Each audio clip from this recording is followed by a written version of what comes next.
proud to be sponsored by Diamond Bright, the car care products that have been keeping the furious fleet looking their best for a long time already. To find all you need to keep your car clean and protected, follow the link below to diamondbright.co.uk.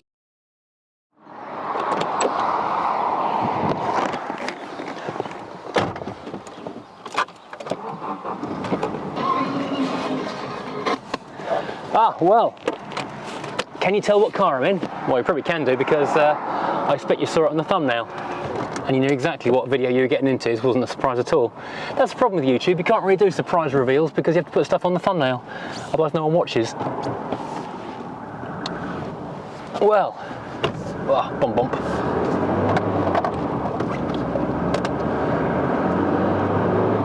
I am back in the Volvo for the first time in about 2 and a bit months, I think, since I've actually driven this car. Needless to say, I turned the key in the door, the central locking popped up without problem, put the key in the ignition, turned it, the lights came on, the engine fired. Feels like I hadn't been away. I thought I had more petrol in it when I parked it, to be honest, but maybe that's just, yeah, what do you call it? Maybe that's tricks of the memory, fooling myself into a more optimistic position. I thought it was about half a tank, but I guess not. That's just overread. I'm going to have to go and buy some. It does smell a bit fusty, and I checked in the back footwells and everything, and it feels dry inside, but in the corner, what do you call them, the corner kind of buckety bits on the boot, they feel damp in the bottom corners. So I guess some water has got into the boot over the last, well, 8 weeks, and it was raining horrifically badly over the weekend. We just had Storm Alex, where apparently about a year's worth of rain fell in a weekend. Certainly did in Italy, and it felt like it here in England. So yeah, it's not surprising it has got a bit of damp in there, but at least if I'm using it I can dry it out, and hopefully the heat from the exhaust pipe will do a bit of drying for me. But yeah, I wanted to get the car out, give it some use before, well, winter comes around and I can't use it. Joseph from Lloyd's Vehicle Consulting channel wants to borrow the car today and take it for a review, so it was a good opportunity to get it taxed and back on the road, put some miles on it, keep it running nicely. Oh, there's a nice little Morris Minor there. And it's just so nice after dealing with the convertible to climb into a car that just works. I keep thinking I should sell this car because it's just one more giant saloon after the Mercedes 123 and the Rover P6 and the other Rover P6. But it's just such a good car. It's a bit shame to let it go. So I've got a few projects and bits and pieces to do on this car over the, well, certainly next month while it's taxed and on the road. I need to repair all of these A and C post plastics which have broken. I'm going to use that Q-bond for that. They mentioned a little bit of corrosion in the middle of the floor, nowhere near a structural point, so it's just an advisory on the MOT when I had that done. But obviously the car's not been at my house, it's been at a friend's place, just taken up their drive for a bit. I'm sure they liked looking at it daily. So it would be nice to get that sorted out. Now I'm back home near the welder. I want to completely underseal it as well before winter, so get lots of cans of that Comma spray stuff, douse the bottom of the car with that. There's a petrol station here, I will buy some fuel. But no, I won't, it's expensive there. I'll go somewhere cheaper. Never forget, this car locks itself, so even if you're only jumping out for a second, open a window if you can't leave the door wide open.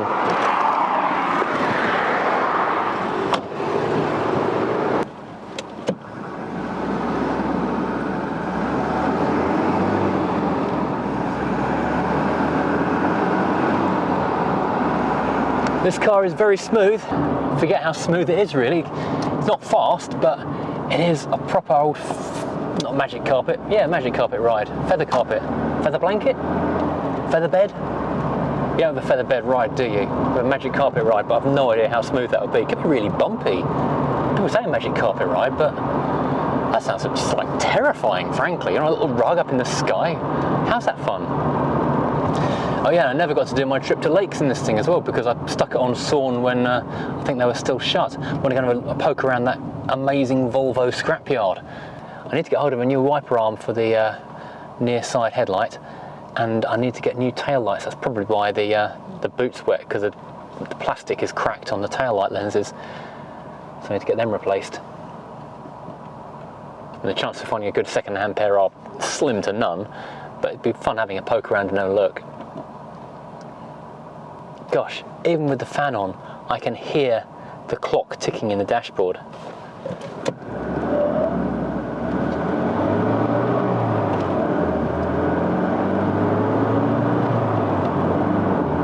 Well, I just burnt out an Iveco van, so it's not that slow.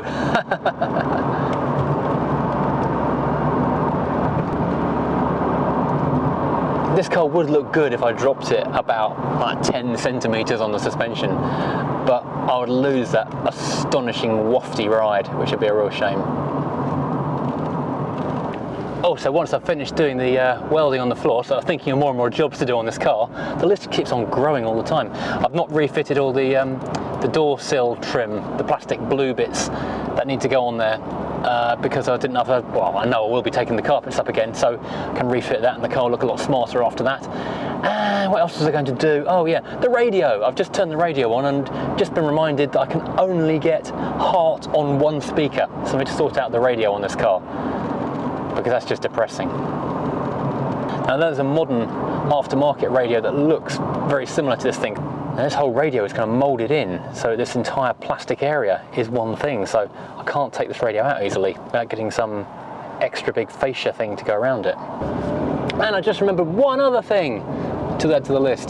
The front lamps, I don't think the daytime running lights are working anymore. In fact, no, the daytime running lights aren't working anymore. And the driver's side one is really faded. I need to sort that out as well. Add that to the list. Oh yeah, and sort out a straight front bumper.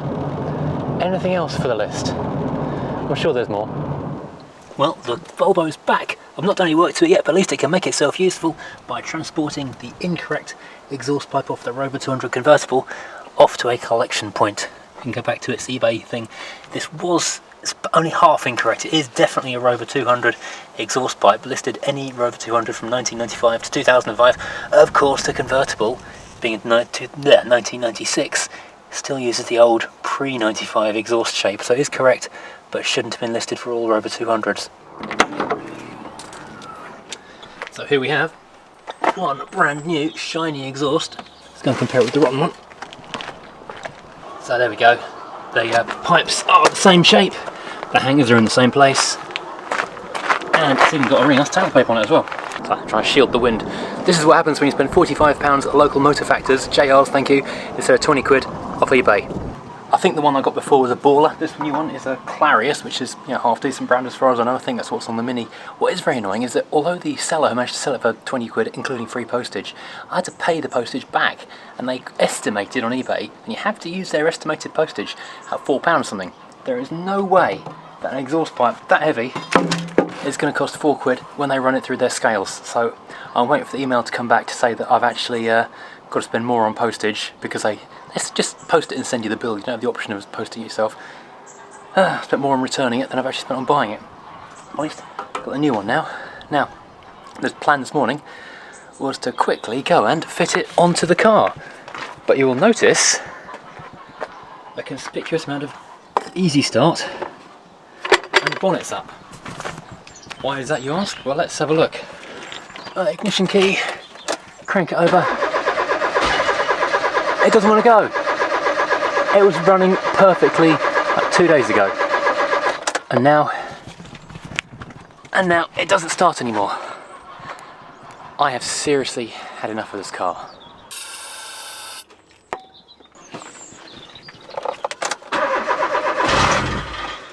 See, as soon as the easy start's gone, so is the car. There is no sign of the new fuel pump priming. I can't hear any kind of clicking or buzzing from the back of the car whatsoever, so the new pump must be suffering, well, there is an electrical fault or a fusing fault somewhere stopping the new pump kicking in, so I'm not happy right now. The old pump was absolutely 100% dead, so there is no question I did need to replace the pump, but now I've got a new problem and the electrics going to it just don't work. So this car is just driving me mad. I'm pretty much through with it. I've had enough. If it's not one thing, it's another. I get one thing fixed, a new problem raises its head. If anyone wants to make me an offer on this car, then just drop me an email, because I'm not having fun with it anymore. This is just frustrating rather than fun. And honestly, I don't actually know what to do because I've spent so much on the thing and I've got money I haven't spent on it yet, so I've still got the new hood cover to go onto it. So do I sell the hood cover separately? Do I sell the hood cover and the hood frame? Because they were both worth money on their own. Maybe I'll sell the hood frame and the hood cover, get some money back that way. Or if anyone wants to make me an offer and carry on the project. I was actually thinking I would take it for an MOT next week perhaps. I was so confident and now I won't even start. I really hate this car. I'm going to do something on the Volvo instead. At least that's a nice car that runs every time.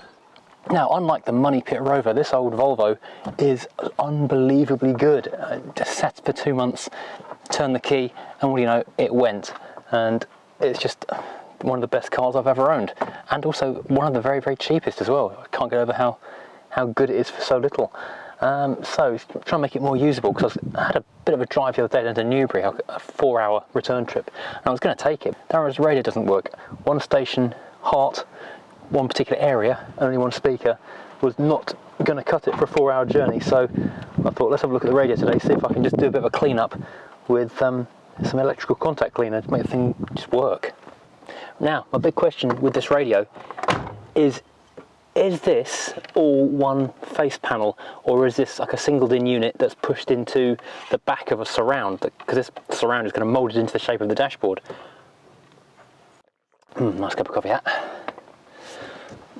See, I do still have a love for Rovers, just not for that one. These mugs are in the Redbubble store if you hit the link down below. I can't do a Volvo one because Volvo have got really nasty about copyright and stuff. Now this hasn't got any holes, so I was having a little fiddle with it, and it looks like I can just wiggle it out, because normally there's 4 little pinholes on a radio, and you put a special tool in, and the thing just comes out. There we go. This, is a slidey slide. There we go, some little springs on top to stop it flipping around. Okay. Right, so we've got a big connector block just there, an antenna just there, and this is, where's this? Oh, okay. This is all one unit. This isn't like a moulded surround. This is the front of the radio and the surround are all one thing. Right, let's take this out of the car so I can work on it. Then we've got, oh, okay, just one plug. That is easy. Oh, it's got more length than I imagined. That is not a very standard plug. This is a Volvo LMU cassette radio model number CR303X with negative ground, because you got to choose what radio you had. This car has also got the Volvo HT223 stereo upgrade, so the owner didn't spring for aircon but did go for really good audio. Well, I was going to take it indoors, then I noticed that Dave, who normally has a big pile of rubble and stuff out here on the driveway from next door, has left a little table outside, so I can do this without having to go into the dark of the garage. It's not raining yet, and there's a bunch of Alfa Romeo stuff on the garage, on the bench that I took off before the car went over to the garage. People do keep asking in the comments, where's the Alfa? Oh boy.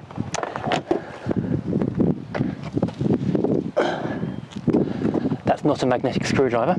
People keep asking in the comments, where's the Alfa? And the answer I keep giving is it's with the garage, it's at the back of the queue. The guy who's got it to do the work on it, they've got so much work on right now, they just haven't been able to fit it in. Okay, so how dirty is this? Actually not very dirty at all. I was expecting this to be an absolute crud fest after sort of the dog hair and stuff that was underneath the seats in the car, but no, it's actually quite clean. You can see the little green LED that lights the cassette area up when you open the flap. There's the tuning mechanism. So that manually turns a little wheel in there. It's not even a hint of digital in this. Right, let's look on the other side, on the bottom of this thing. See if it's anything I can squirt cleaner onto on here. This electrical contact cleaner is magical stuff. Oh wow, so pretty much nothing to see there either, but it's also lovely and clean. I was still expecting more fluff and dust. So there's no actually serviceable parts in here, unless you're an electrical engineer, which obviously I'm not. But the way that it crackles when you move the things and then it cuts in and out of sound suggests it works, but it's got dirty contacts. And this stuff is great because it gets into all those little nooks and crannies and electrical places and doesn't damage anything electronic, but it does blast the dust and grease and grime and everything else out of it. Well, it would be lovely to stick one of those Becker DAB units in there. That's not going to happen for a little while, and the Mercedes would be more preferable because the surrounding would suit it better. Let's see if that has made any difference at all. I suspect it won't have. What is quite interesting though is looking at the quality of the fixtures and fittings of this car, in that this little alcove that the radio just slides into is felt lined. It's lovely. I mean, even the bits you can't see are felt lined on this car. That's proper quality. Now, where's the antenna? That wire, this little bit of loom is so long. I didn't realise how long it was at first. I thought it was just a few centimetres, but it just goes way back into the dashboard. Slots for that to go into.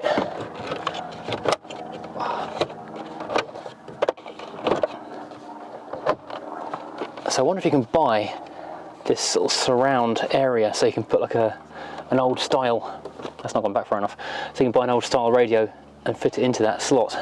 In fact, thinking about it, I don't think it was far enough in before either. Well, I've got both speakers now. I'll have to do this again because I've just realised that there's copyright music playing. The Lighthouse Family, if you're interested. I'm apparently on about 102 or 103 FM, so I'm guessing that's pretty hard. But fader left is silent, fader right is sound out that one speaker there. Nothing's coming out the back at all. So I may need to be adding some cables while the carpets are still not properly down, so I can have that surround sound or quadraphonic sound. Oh, I've got a second station, that's good. But I can only move the slider from 105 down to 102. Oh, hang on, it's going a bit further now. It was stuck at 102 before. Oh, I'll go past. Oh, I'll get down to 98. Can it radio 1? That's not radio 1. But I can't get all the way down. Oh, I can. It's starting to move. It was jammed up inside. If I keep on twiddling all the knobs, maybe I'll be able to get down to radio 2 so I can play Popmaster in this car. Oh, down to 90, 93. So this is mad, just twiddling is doing the trick. I wish I thought about tracing these wires when I had this plastic off. I'm going to take it off again now because this hides what's going through this rubber connector here into the back door. So I don't even know if there are speakers or wires to the speakers to that. There might even be a speaker behind there. Well, what that tells me is I've got work to do on the stereo department. So my next job on this car is going to be lifting the carpet and finding the hole in the floor that was an MOT advisory. And I wish that would stop ticking. So while I've got the carpet up, I'll probably be running new wires for speakers in the back of this thing, because I want proper music in this. If I'm going to do long journeys in it, I want to have a bit of sound. Right, I think I'll wrap up this little blog for the day. It's Saturday, well, mid-morning, so I can probably get you a blog out for lunchtime. How's that suit everybody? Right, so a quick tote up. Before I sign off though, a fairly frequent question is, what has the convertible cost me, and how deeply am I into that thing? Way too deep is the answer. So the car itself cost £100. It cost me £150 to ship it home. The hood, frame and wing and other parts, hang on. And the hood top itself was £220. Headlight was a gift. Oh, cam belt, service items, I think it's about 150 or so for those bits. 200 for the fuel pump, or 220 for the fuel pump. Oh dear. I think that's it so far, plus sundries. 960 that I can think of off the top of my head, so plus other bits and bobs. Oh, sensors, so the cam belt sensor, not cam belt sensor, the crank position sensor, fluids that I've put into it as well. I'm over £1,000 into that thing right now, which is not massive in the grand scheme of things, but for a car that's completely useless and I just want rid of, that's quite a lot of money. So if someone was to offer me £1,000 to take it away, I would be delighted. Oh, someone wants to offer me anything to take it away, I'd be delighted. So yeah, so I need to try and get back a chunk of that money, whether it's in pieces, sort of selling the hood frame, the hood cover as separate items, strip a few bits off it to try and get my money back. Oh, the exhaust pipe, yeah, that's put me over £1,000 because that new exhaust pipe which is lying on the floor next to it because it won't move forward, so I can't get to the back of the car and jack it up. Either it starts this afternoon and I put the exhaust on and suddenly I love it again. I say love it, don't hate it. Or I don't know, either I stick it on eBay as it is, as a sort of going concern, or strip it for bits. I don't know. I'm a bit fed up with it now, and it's just taking time away from the Mercedes and the V8 as well. Stuff I should be doing. Okay, right. I'm going to go and put this video up and then crack on with something that's going to be grateful for my attention. Right. I'll see you all guys later on. Take care, everyone. See you soon.